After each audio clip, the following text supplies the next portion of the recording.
The beneficiaries arsenal, the real superpowers of chambers in equity. Injunctions, receivers, bonds, decrees, guardians, specific performance. The Chancellor at Chambers carries a arsenal, a full arsenal of remedies. And as beneficiary, this is where your command truly comes alive. Here's where it gets real. Most people think court is just lawsuits and judgments. But when you're standing as beneficiary in equity, the Chancellor at Chambers can wield powers that change everything. Powers that go far beyond what you would see in an open court, in an open public court. This is where your superpowers in actual life come alive. Because when the Chancellor moves at Chambers, the tools of equity, injunctions, receivers, guardians, warrants, specific performance, marshaling of securities are all at play. And if you are in position as beneficiary, those powers are exercised for the protection of the beneficiary's estate. Think of Chambers as the room where equity comes alive, where what looks like impossible power in the outside world becomes ordinary inside of equity. Let me give you a few examples. Imagine a creditor moves against your property.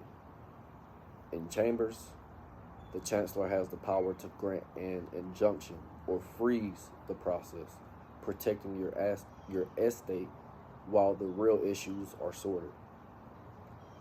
Or say a company is collapsing and chaos is unfolding. The Chancellor can appoint a receiver to step in, preserve the assets, and keep order, ensuring equity is protected.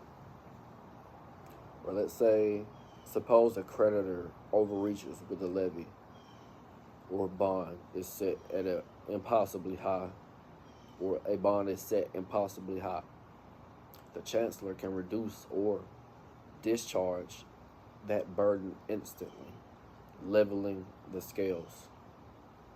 Even when someone ignores their duty and refuses to answer, the Chancellor in equity can issue attachment against them, binding their conscience, commit them, or release them, all in Chambers, without stepping into open court.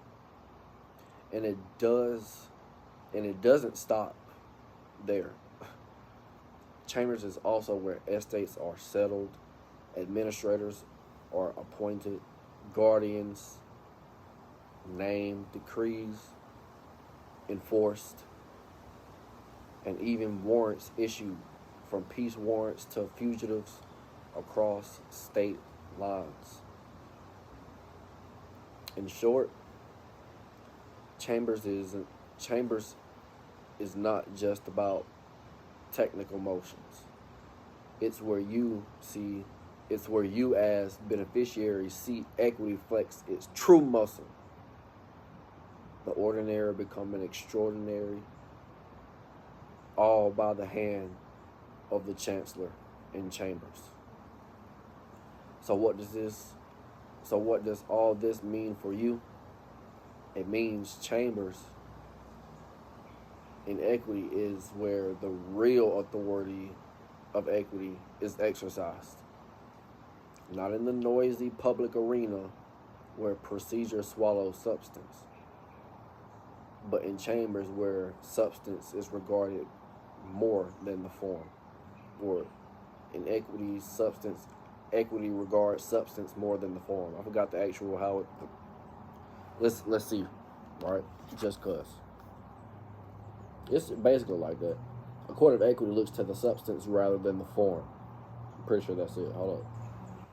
So yeah, chancellors act with the same sweeping powers once held by old equity courts, but in a private, direct, and decisive way. As beneficiary, this is where your standing shines. As beneficiary, this is where your standing shines. You're not left begging for recognition. Instead, you step into a private room where property can be protected before it's lost, where receivers and guardians can be appointed to safeguard what actually matters, where burdensome levies or bonds can be lifted with a single order, where final decrees can be enforced without delay.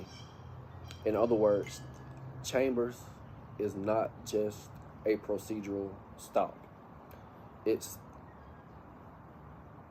the command center of equity.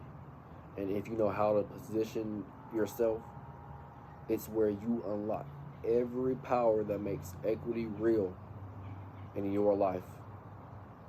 This is where your role as the equitable beneficiary stops being theory and starts being remedy, and truly comes alive.